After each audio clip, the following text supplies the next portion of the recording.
Like a cooling shade in a dry and weary land, so is Mandara online worship platforms. Our mantra is, go ye therefore and teach the world about the good news of our Lord and Savior Jesus Christ. Welcome to Mandara SDA Church Facebook page. Don't forget to check us out on our YouTube channel. When you get there, remember to click the subscribe button and the notification button so that you might know of all these beautiful programs that Mandara brings to you. You are wondering, what are these programs? Listen, friends, we've got soulful, celestial music that will take you to the throne of grace. Remember, we also have life-changing sermons. We actually have discussions talking about the hot potatoes affecting families and young people. When do you expect to see these programs? On Wednesday and Friday, join us at 6:15 p.m. On Saturday, we begin 8:30 in the morning, right up to 4:15. I know you can't miss these life-changing programs that we are offering to you. God bless you totally and completely as you fellowship and convocate with us on our online worship platforms. Dirikufungane kunaka kwenyika iondi chashika pawira netiti ndechamira namu ponesi ndichawa nenyere ziere ndichawa nenyere ziere Chiremba mumane ruzuwa awira nomukanda pone satowe kumusha ndichawa nenyere ziere musimba natenzi noda kuna mata diwese muwani weweya nyereti yakupenya igawe yangu pamusi unachisa kwaso ndichawa nenyereti yere chiremba mumane ruzuwa rawira nomukanda pone swatowe kumusha ichawa nenyere ziere ichawa na ususu wa Jesu nomupa rukuzo narini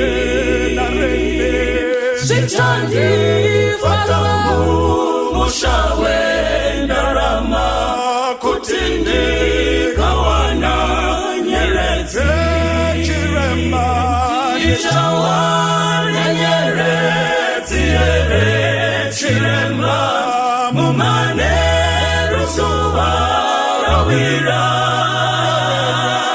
nomukanda pone swatowe kumusha ichawa nenyere ziere nichafara kuona usu wa Jesu ndamupa rukuzo narini sichandi fatamu moshawe ndarama kutindi kawana nyerezi chiremba nichawa nenyere ziere chiremba mumane alusuwa rawira domukanda pone swatowe kumusha nichawa nenyere ziere nichawa nenyere ziere chiremba mumane ruzuwa rawira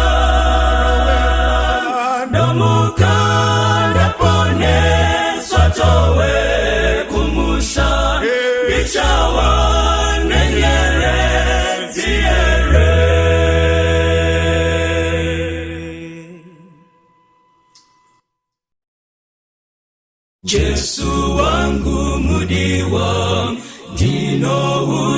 kunemwi mananda andibata chiripo cha mpupuri ndiwige muponesi kakara kwa nyarara munanditungamira kumushawe kurenga ndimwi chidziwiriro akuchina chechimwe musandisiyendeka tenzi mundibatsire ndosimbira kunemwi rubatsiro zverangu mundifukidze ini ngemapapiro enyu ndimwi Kristu ndinoda zvese zvamunondipa simudza waputika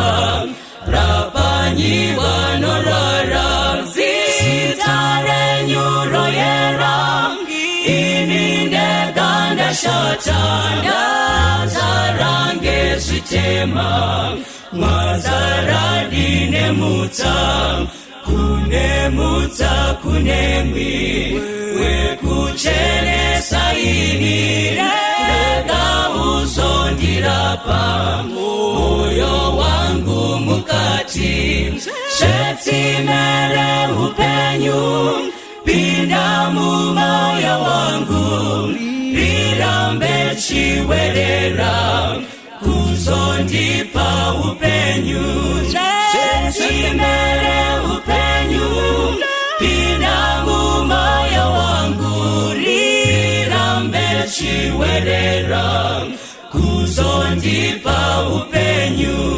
zvetsimere upenyu pinda mumoyo wangu rirambe chiwerera kuzondipa upenyu zvetsimere upenyu pinda mumoyo wangu rirambe chiwerera kuzondipa upenyu.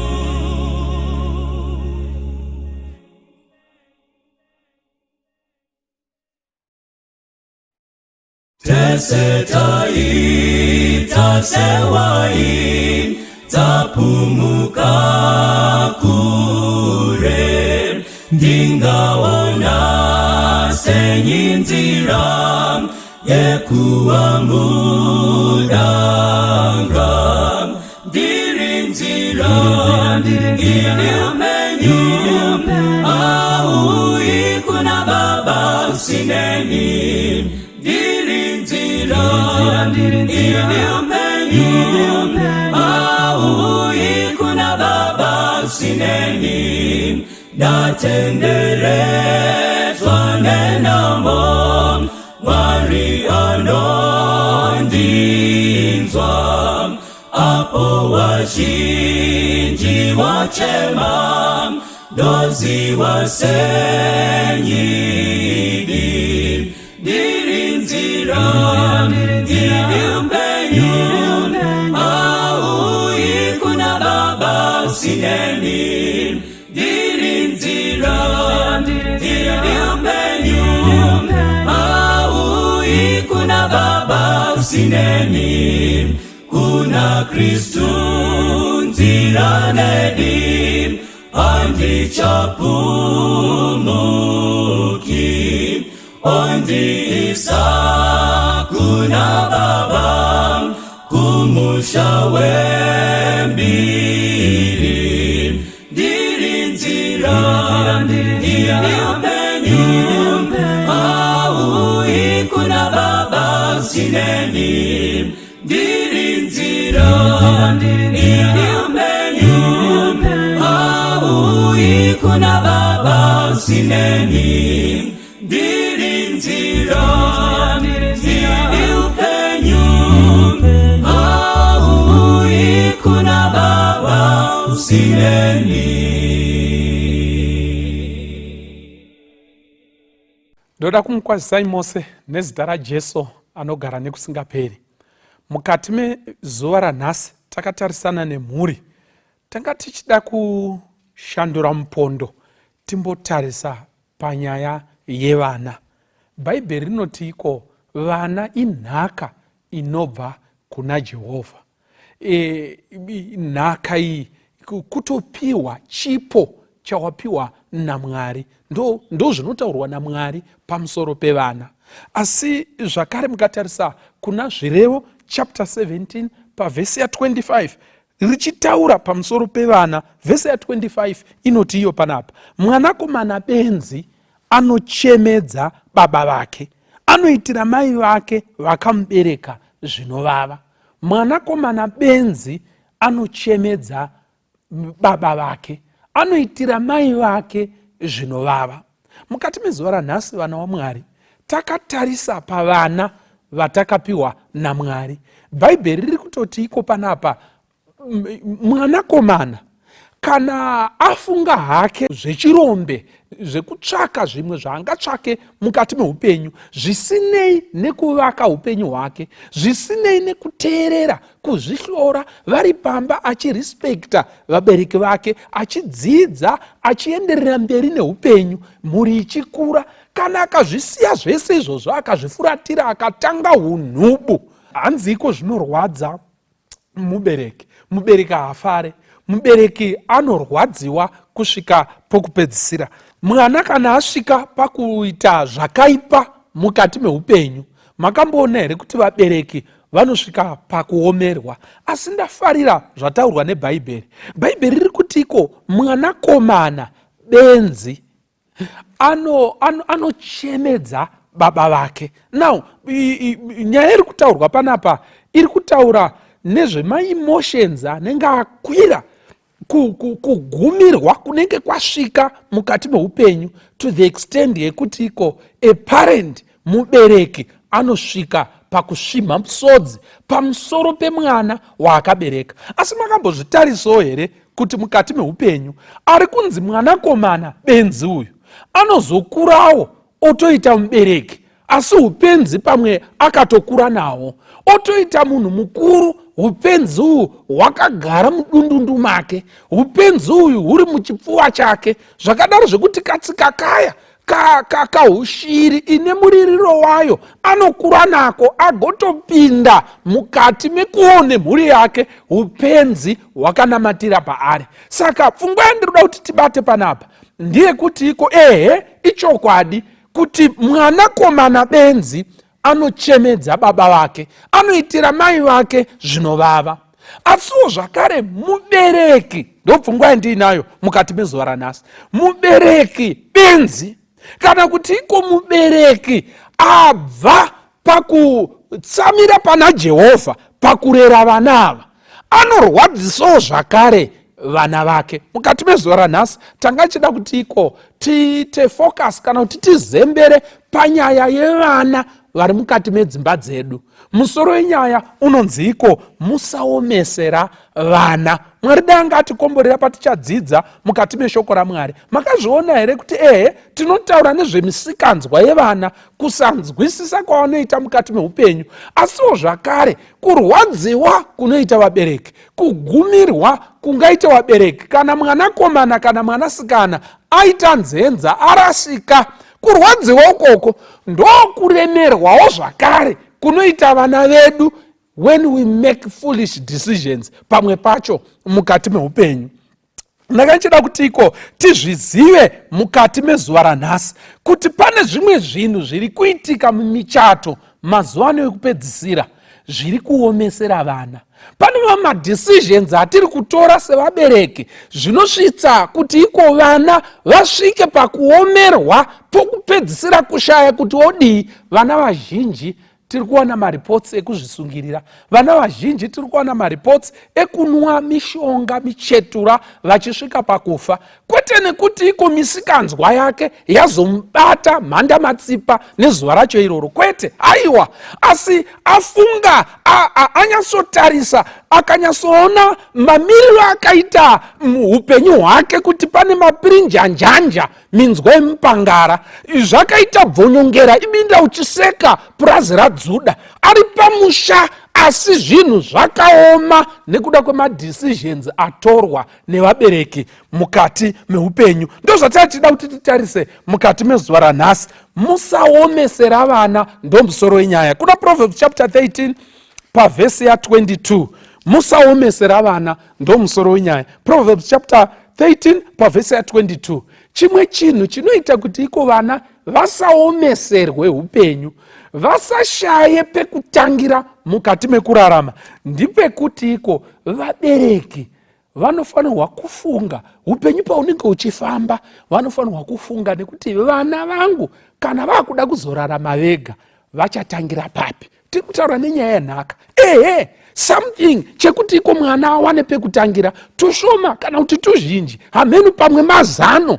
Izvozvo zvikashayikwa mukati meupenyu ndozvimwe zvinokonzera kuti vana vaone mazerere pamberi. Kana wakatarisa mukati meupenyu, wakatarisa mberi, wakaona kuti ndozvitangira papi, ndozvitsinigura sei mukati meupenyu, akatarisa vamwe ende upenyu hwaoma, nyika inenge yakamutarisa ine madhimanzi ayo, asi pekunyatsotangira chaipo asina. Saka chekutanga, kana tisingadi kuomesera vana, kufunga nekuti mwana wangu uyo ari kukurawo, angava ari grade 7, angava ari form 1, angava ari kuuniversity, kufunga kuti iko garazviya pane here chandakaisawo parutivi chekuti mwana uyo awane pekutangira mukati meupenyu. Zvakare, handi zvinhu zvinorongwa mwana akutonzi apedza college toedza kuedza kumhanya. Aiwa, mwana paafungiwa kuti aitwe nevanhu vaviri vawirirana, mubvunzo mukuru ndewekuti mwana uyu achazorarama sei.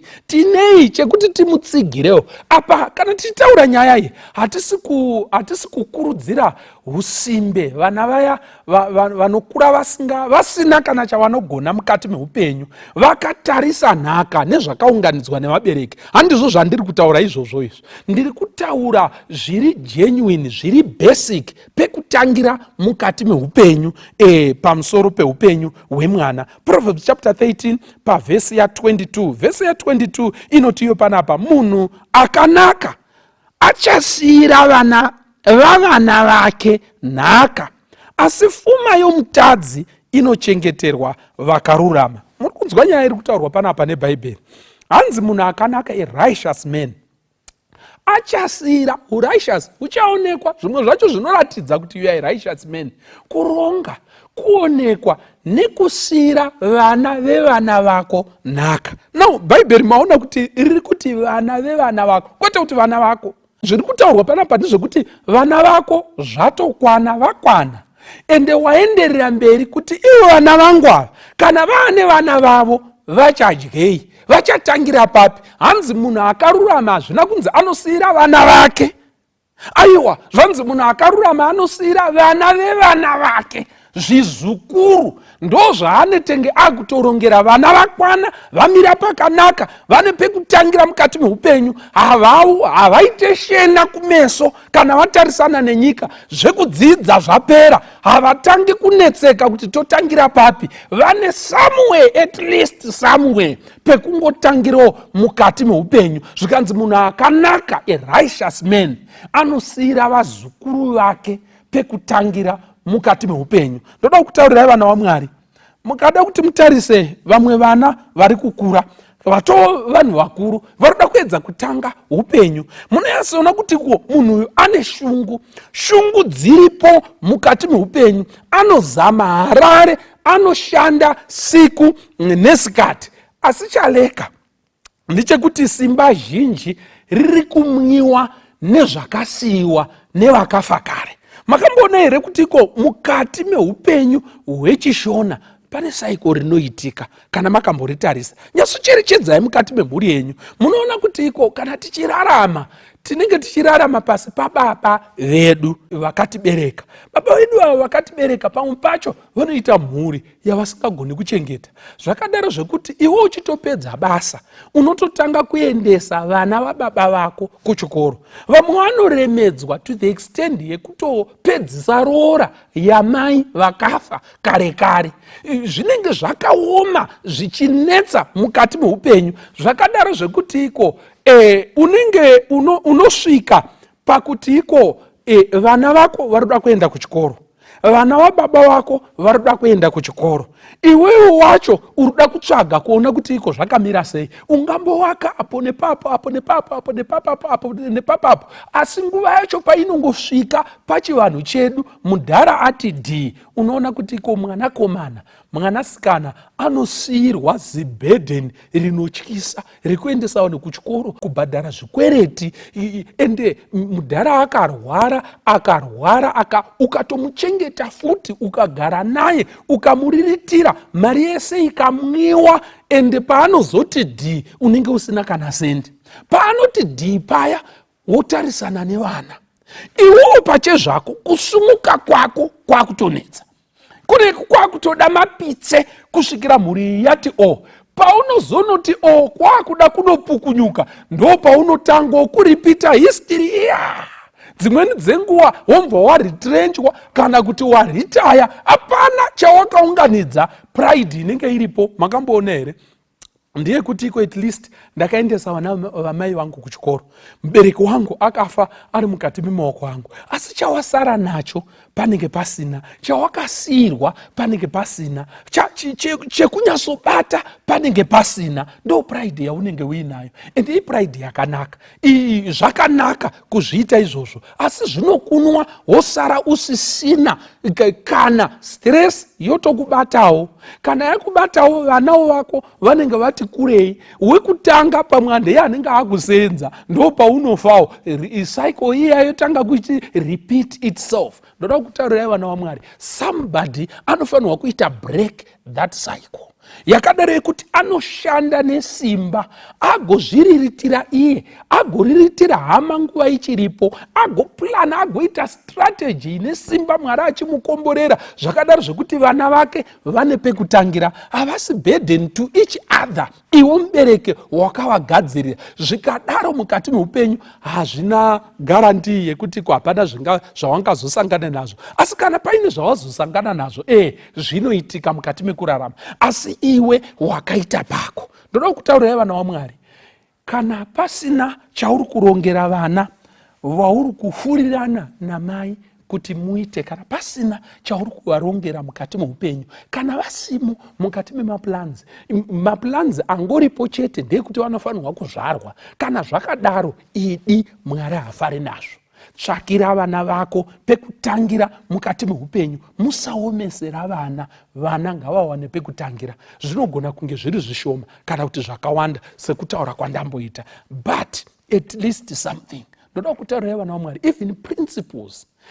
Vana vanogona kusara nenhaka yemaprinciples ekuti business rinoranwa sei. Iwewe hako waisarana rakakura, but waidzidzisa vana vako at your level, waidzidzisa vana vako kushava, wakavasiyira nhaka yakanaka mukati meupenyu. Asi mukasiya nhaka yekuti iko pakatsvakwa unzi panei, hapana, panotonetsa kuti panganongedzerwe kunzi iko pangaitei. Ndoda kutaurirai vana vaMwari, joko remunhu mutema rinogona kuoma kana tisiri kuplana sevabereki mukati mekurarama. So point number 1, kuti vana vedu tisavaomesere mukati meupenyu, ngativarangerei. Let's leave them something. Let's leave something for them mukati meupenyu. Ngativasiyirewo something mukati mekurarama chekuti vatange upenyu hwavo after we are gone, mukati meupenyu hwedu. Now chechipiri, ngatirege kuremedza vana. In fact, anonzi spiritual burdens mukati mekurarama. Uverenga panapa kuna Deuteronomy chapter 12 pavhesi ya 29, kana kuti totangira hedu pavhesi ya 1, inotaura nezvevana veIsraeri vakupinda mukati menyika itsva yavanga vapiwa naJehovha yawakanzi muchanoitora, you are going to occupy it. Zvikanzi panapa naJehovha ataura mitemo yese yaakataura kuvana vake. Zvikanzi panapa ndizvo zvakatemwa nezvakatongwa zvamunofanirwa kuchenjera kuti muzviite panyika yawakapiwa naJehovha Mwari wamadzibaba ako, kuti ive yako mazuva ose amunogara panyika. Munofanirwa kuparadza chose nzvimbo dzose apo ndudzi dzose dzamunopiwa kuti dzive dzenyu padzaishumira vamwari vadzo pamakomo marefu nepazvikomo nepasi pemiti. Now vana veIsraeri vari kuudzwa panapa kutiko kana mapinda mukati menyika yamuri kuenda kunoti mugare yandakupai ine uchi nemukaka, kune ndudzi dziriko dzinofanirwa kuparara. That's point number 1. Point number 2 pa29 zvikanzi zvino kana Jehovha Mwari wako achiparadza pamberi pako ndudzi idzo dzaunoenda kwadziri kundodziita dzako, ukadziita dzako ukagara munyika yadzo, uchenjere. Panapa pari kunzi uchenjere kuti urege kunyengerwa kuzodzitevera idzo dzamboparadzwa pamberi pako, kuti urege kubvunza vamwari vadzo uchiti ndudzi idzi dzinoshumira vamwari vadzo seiko, neni ndichaitawo saizvozvo. Usaitira Jehovha Mwari wako saizvozvo, nokuti ivo vakaitira vamwari vavo zvose zvinonyangadza Jehovha nezvavanovenga, nokuti kunyangwe vanakomana vavo navanasikana vavo vanovapisira vamwari vavo pamoto. Chinhu chipi nechipi chandinokurayira chenjerai kuti muzviite. Navo vana vaIsraeri vari kurayirwa panapa. Zvikanzi ngwarirai kana mapinda mukati menyika iyi. Ngwarirai, chimwe chinhu chamunofanirwa kungwarira ndechekuti kune ndudzi dzamuchanosangana nadzo dziriko. Zvikanzi musafurirwe, ngadziregere kuita musungo kwauri, kuti iko mugonodongorera muchitiko ava vanhu ava vanoshumira vamwari vavo vachiita sei, vanombozvifambisa sei, vari kuzvigona sei. Hanzi muti tichaitawo saizvozvo. Zvikanzi nekuti vanhu ava zvavanoitira vamwari vavo zvinotonyangadza Jehovha. Zvikanzi chimwe chinhu chavanotoita ndechekutiko vanopisa, vanoisa vana vavo mukati mechoto as devotion, kuratidza kuti iko ndazvipira kuna vamwari vavo, inini ndinonyangadzwa nazvo. Now chinhu chainzi naJehovha ndinochivenga pamusoro pendudzi idzi, musazodziteeri manamatiro adzo. Zvikanzi vanoisa vanakomana vavo nevanasikana vavo mukati memoto. Mukati mezuva ranhasi vana vaMwari, munoziva here kuti iko pane dzimwe tsika dzatinoita sevabereki tiine vana vedu mukati medzimba dzinosvika pakuremedza vana sekunge tavaisa mukati mechoto. Ndoda kukuudzai vana vaMwari, varipo vazhinji mukutsvaga mari, vari kuenda kunotsvaga mari kunoromba, asi zvinorombwa ukoko zvinouya zvine musengwa nemhiko dzinenge dzichiremedza vana. Vamwe vanotengesa vana vavo, they sell the souls of their children to the devil only to find something chekuti iko vararame mukati meupenyu. Hama dzangu, musaremedza vana mukati meupenyu. Kuisa vana komana kana vanasikana vako mukati mechoto hazvina kusiyana nekuita bhizinesi rinorhana pakunzi mwana wako akurwara kana kuti mwana wako arodzwa nemweya yetsvina kuti bhizinesi rako rienderere mberi. Waisa mwana komana kana kuti mwanasikana wako mukati mechoto. Kutsvaga mari nenzira inoremedza vana, kuda pfuma kuitsvaga nesimba rako rose mukati meupenyu, kana kutsvaga simba rekuti uwane simba, hamene kuti uri kudei, asi rinotsvagwa kunzvimbo dzerima. Asi poitwa mhiko dzekuti iko tinoda mwana, tinoda mudzimai pamwana wako, tinoda mwana anofanirwa kurasika pfungwa, tinoda mwana anofanirwa kusekirifaizwa mukati meupenyu. Izvozvo kupinza vanakomana nevanasikana mukati mechoto, kupinza vana vedu mukati memoto. Kana tichirarama mukati meupenyu vana vaMwari, ngatingwarirei kuisa vana vedu mukati mechoto nezvatiri kuda kutsvaga totsvaka isusu for our selfish gains mukati mekurarama, tosacrifice vana muzvinhu zvakaipa mukati meupenyu. Saka point number 2, point yekutanga yati iko siyirai vana nhaka kuti iko musavaomesere pakutanga upenyu hwavo. Point number 2, musaremedze vana pakuvaremedza pamweya nemweya yakaipa mukati meupenyu muchitsvaka kupfuma. Chechitatu, kana tichida kuti iko vana vasapererwe, kana tichida kuti vana vasaremerwe mukati meupenyu, nzwisisa kuti you owe your children a godly example. Iwo pache zvako mukati meupenyu utori nechikwereti chekupa vana vako muenzaniso wekutya Jehovha mukati meupenyu, kwete chekuvatauri kutaura zvakanzi naJehovha vadzidzise. Asi handisi kungotaura zvekutaura badzi, ndiri kutaura zvekutorarama muenzaniso pamberi pavo, zvekufamba pamberi paMwari vagoona kuti iko mukati meupenyu character inomoldwa naJehovha, and the best decisions mukati meupenyu dzinotorwa munhu akazembera pana Mwari. Worarama upenyu chitema chiriko, asi zama nepose paunogona mukati meupenyu to give your children a godly example muenzaniso wakanaka mukati meupenyu. Mukaverenga kuna 1 Kings madzimambo ekutanga chapter 11 pavhesi ya 4, tiri kutaura nezvekusiyira vana muenzaniso wakanaka mukati meupenyu, kuti vana vasaomeserwe nemimwe muenzaniso inotyisa yavari kusiyirwa nevabereki vavo. Mukatarisa chapter 11 pavhesi ya 4, inoti iyo panapa, nokuti Soromoni wakati akwegura, vakadzi vake vakamutsausa mwoyo wake kuti atevere vamwe vaMwari.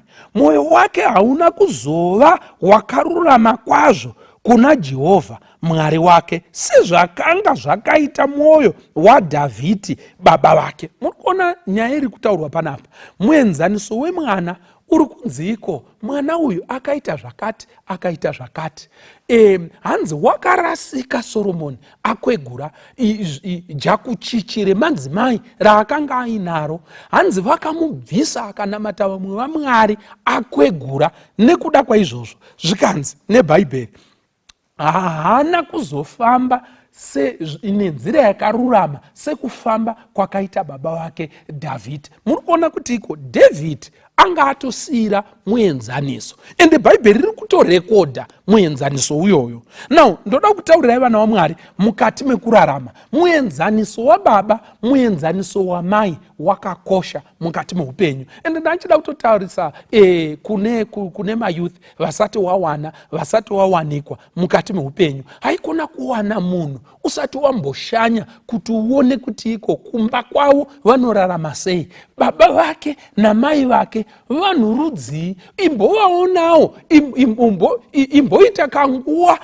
kekuvanzwa, kekuvaona, kuti uone kuti iko vanhu vanorarama sei. Ende zvimwe zvinobetsera kuvakomana, ndinoda kutokutaurirai, ukatarisa mai acho unomva wanyatsoona kuti mukadzi wangu kana achemberawo anenge akaita sei. Unogona kuona kanenge kapikicha kemukadzi wako, uri muona ari tsvarakadenga iye zvinoi, asi ukatarisa mai wacho unogona kuona kuti iko kana achembera tsvarakadenga yandiri kutorayo ichange ichiratidzika sezvizvizvi mukati meupenyu. Zvakakosha kuziva kwauri kuroora, zvakakosha kuziva kwauri kuroorwa. Haikona kungoita bararamhanya, kungoita mawira mombe mukati meupenyu.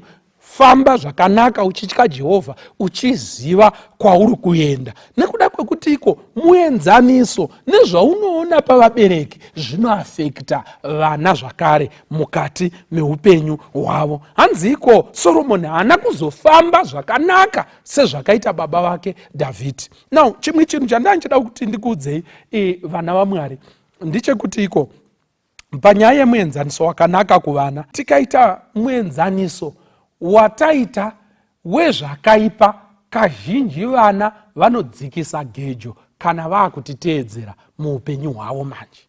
Nedzimwe nzira ndiri kuti iko makaona kuti iko David akatora mukadzi waUria 1, asi Absalom akatora vakadzi vababa vake vakanga vatowanda.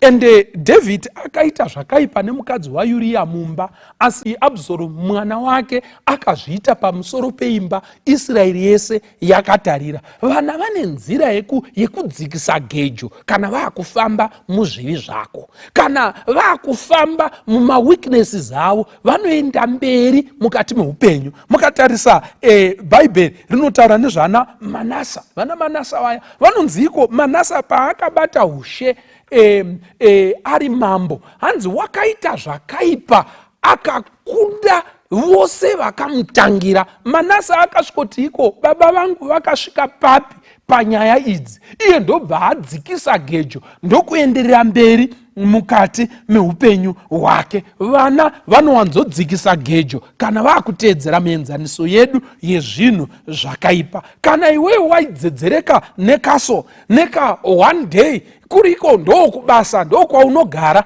uri vana musiya dzasukwa, mwana wako achadzedzereka nebhurongo, achadzedzereka nemushonga wechikosoro. Vana vane nzira yekudhibhisa zvawaita iwewe, woita zviri wese mukati meupenyu. Hama dzangu, muenzaniso upi wauri kusiyira vana vako? In all your decisions, in all your dealings, uchidhila nehama dzako, in all of your dealings, even in your business, muzvinhu zvose zvauri kuita mukati meupenyu, zvibvunze, gara pasi uzvibvunze.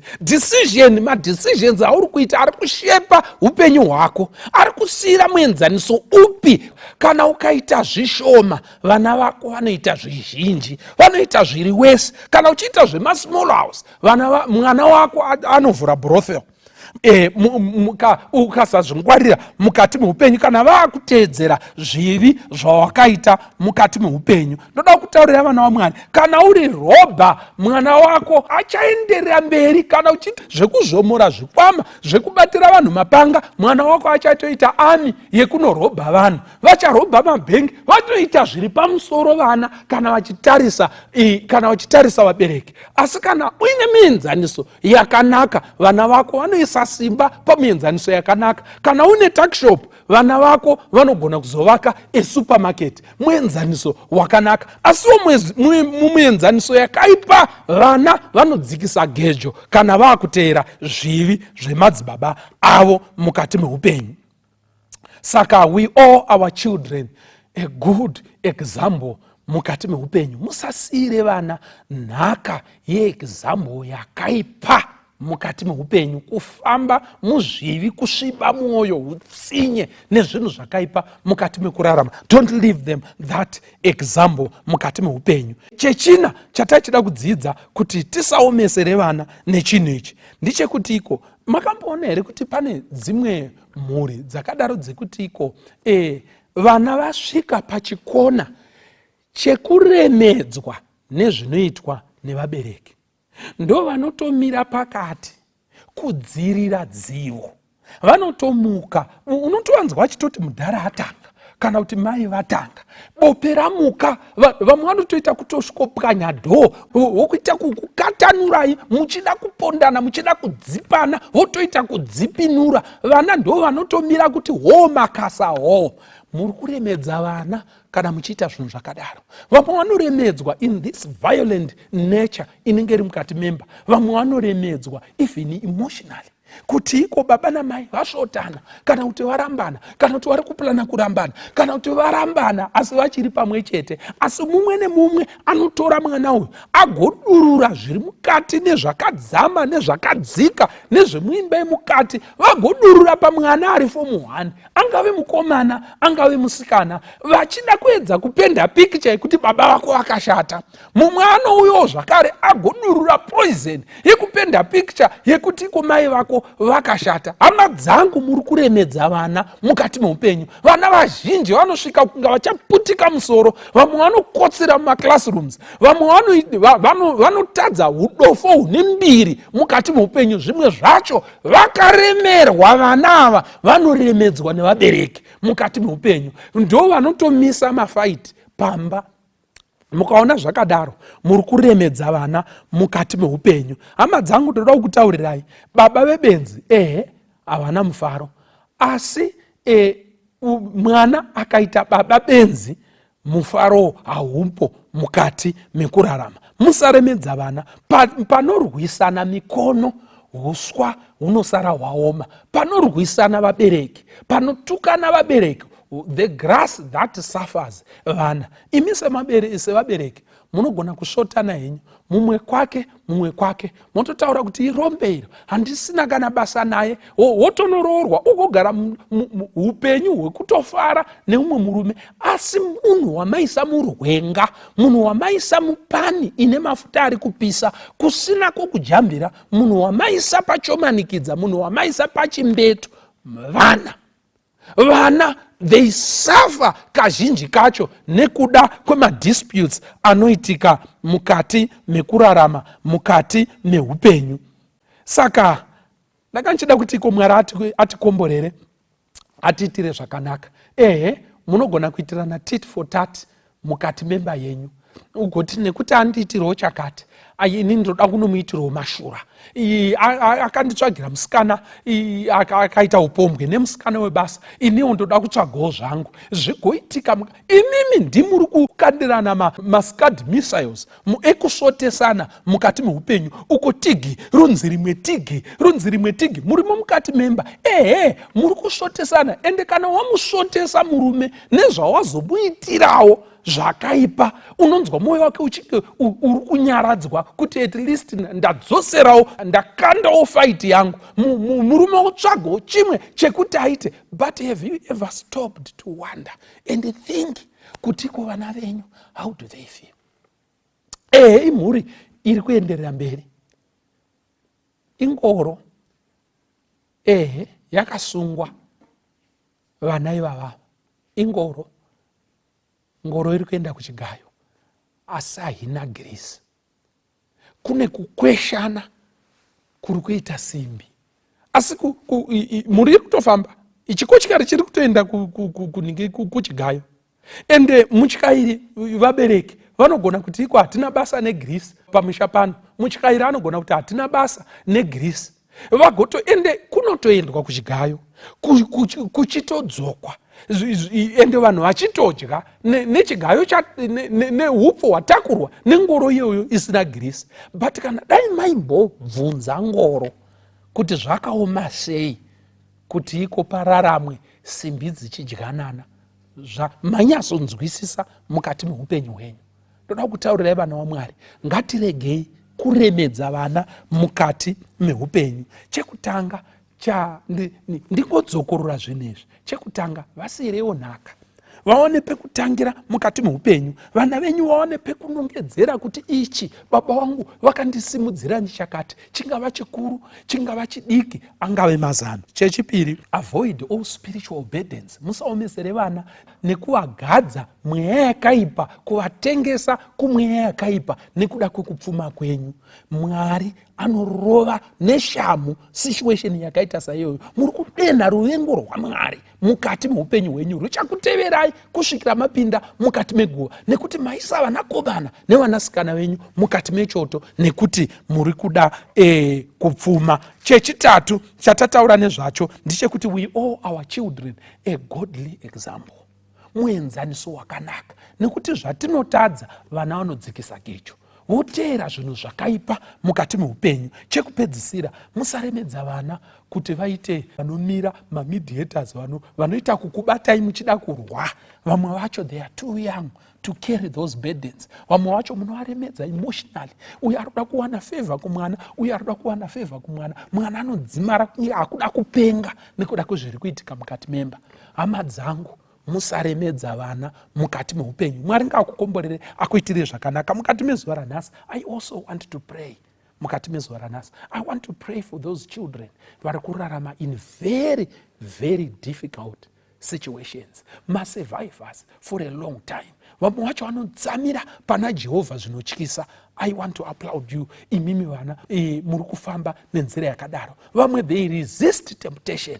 Zvimwe zvacho zvinenge zvida kungoti ibva pamba, enda unoitiswa nhumbu chero nakwe, but makagara murimo mukati mechoto, chikoro chakutopera. Shingirira mwanangu. But I want to pray for those children who are in difficult families, who are in difficult situations mukati meupenyu, amene kuti chii chiri kurema mukati meupenyu, you wish kuti uone baba wako na mai wako vachimbosekawo vari pamwe chete, but you have never seen their smile mukati meupenyu. Maybe it has just been announced kuti iko pana mai nini vapo ende uri kutambura, pamwe mai vako vakatotandaniswa mheno kwavave, pane umwe wakaigirwa mumwe mudzimai ane hasha dzinotyisa kurarama kwako. Vamwe vanorara mumakomo, vamwe vanorara panze, vamwe ndo vanoita basa kusvika na 1 o'clock mukati meupenyu, vamwe varara kare kare, vari kutambura vabereki havapo. Madecisions akaitwa navabereki, maybe they are affecting you. I want to tell you something. Jesus cares for you in that situation. May God bless you. May God be with you mukati meupenyu. Ngatinamatei vana vaMwari. Baba wedu vari kumusoro kudenga, toda kukutendai nenguva yamatipa yekunamata nekukumbira kwamuri. Mukati mezuva ranhasi tadzidza pamusoro pevana, kuti imi munoda kuti tichengete vana vedu zvakanaka mukati meupenyu. Munoda kuti tivasiyirewo nhaka nepekutangira. Hamudi kuti tivaremedze nezvinhu zvemweya yakaipa mukati meupenyu. Zvakare hamudi kuti iko vaite burden yekuve mamediators yekunetsana kwedu mukati mekurarama. Tinokumbira nezita raJesu kuti mutibetsere. Zvakare munoda kuti vana ava tivasiyire muenzaniso yakanaka mukati mekurarama. Mwari, hatina kuita saizvozvo, tine urombo, tibatsirei. Mukati mezuva ranhasi toda kunamatira vana vari pachomanikidza, vana vari muchoto, vana vari on the verge of suicide. I want to pray kuti iko Mwari musemere pedyo and help them. Batai neruoko rwenyu, reach out and hold their hands. Muabvise kumweya yakaipa nekuna diabolos, muvaise pachipfuva chenyu, vagofamba nemi, vagoshingirira, vagosimba zvichanaka chete.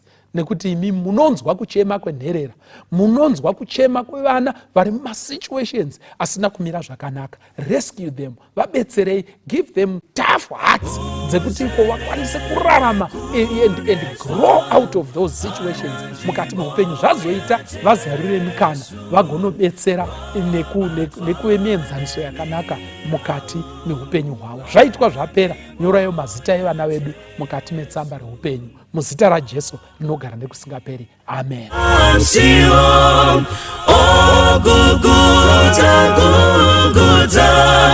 Munze onyengerera na nzvimbo ya Jesu, unopambatsa nguva ana basa raJesu, usapambatse simba ana basa raJesu, auyenzi kukunda kana kuwana mweya zaita warasika ana basa raJesu, unotsvaka upfumi ana nguva yaJesu, usingabati vasa ana nguva yaJesu, rufaro neupfumi ndizvo zvino unora kuedza kuzvifadza ana nguva yaJesu, watakura zvenhando ana muchero waJesu, hauna misumbu ana muchero waJesu, hauna kana chiro kuripa basa rako, hauwani rufaro wakumbana naJesu, hauwani rufaro wakumbana naJesu, hauwani rufaro wakumbana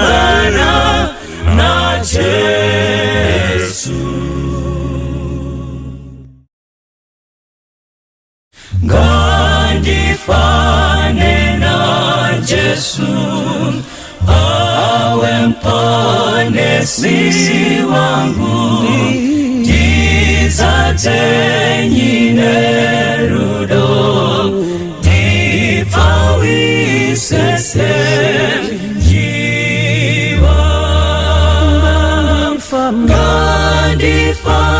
Mesa Jesu murendo reri pasi diri murombo mweya karaine nimponesi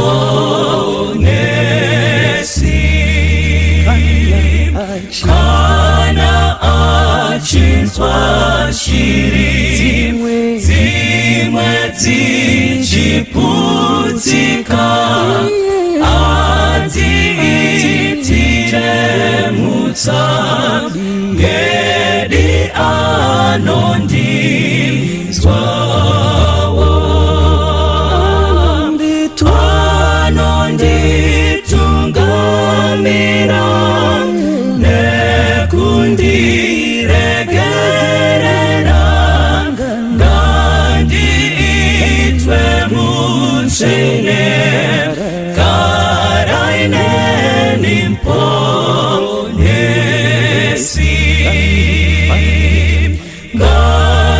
ngandifane na Jesu mukurarama kwangu ndizorore kunemwi banjimba inyere dibare pachaini nerudo rake Jesu ngangiwe nerutendo karaine nimponesi dibarwe pachaini nerudo rake Jesu